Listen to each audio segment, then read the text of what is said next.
A feast fit for a president, or just another humdrum snack? Honest Abe's last meal is shrouded in mystery, but that doesn't mean there aren't some truly tantalizing theories. People often forget that as important as they are, presidents of the United States are people too. Like any person, they need to eat, and just like everyone else, they have their favorite types of foods and meal preferences.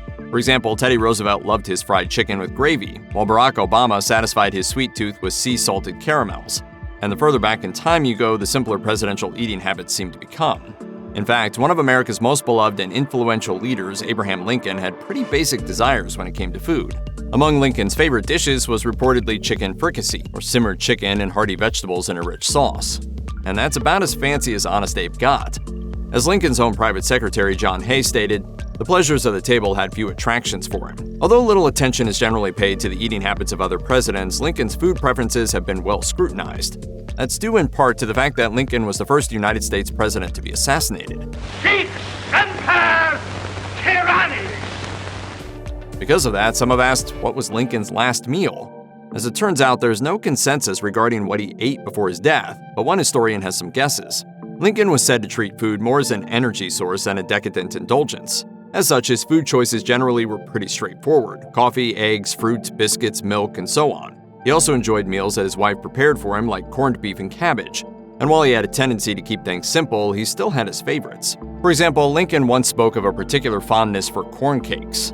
He even said he could eat these desserts as fast as two women could make them. As far as apples were concerned, White House staff apparently couldn't keep enough fruit in the larder. Clearly, just like everyone else, Lincoln had his preferences when it came to the food that he ate, though his private secretaries noted that he didn't actually eat all that much to begin with. John Hay, Lincoln's private secretary, once commented that his boss ate less than anyone he knew. For breakfast, he sometimes just had coffee and a single egg. For lunch, a simple biscuit, fruit, and milk. And for dinner, he also ate sparingly. Feeding Lincoln was such a challenge, in fact, there were times that his wife and First Lady Mary Todd Lincoln consulted with the White House cook about how to make meals to entice her husband's appetite. For a man of such meager appetites, Abraham Lincoln's supposed final meal might sound extravagant.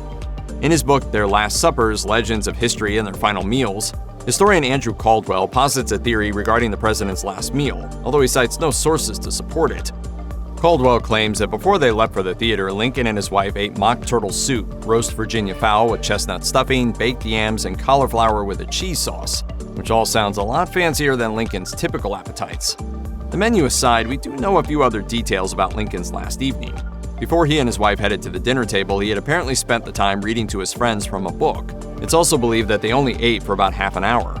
It's possible that Lincoln's final meal was as extravagant as Caldwell suggests. It took place on Good Friday, which could have been cause for celebration in the Lincoln household, although Abe's true religious views are still hotly debated.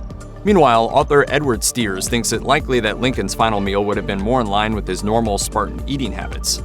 In the end, it doesn't really matter all that much. After they ate, the president and first lady climbed into a carriage to attend a play at Ford's Theater, where later that night he was assassinated.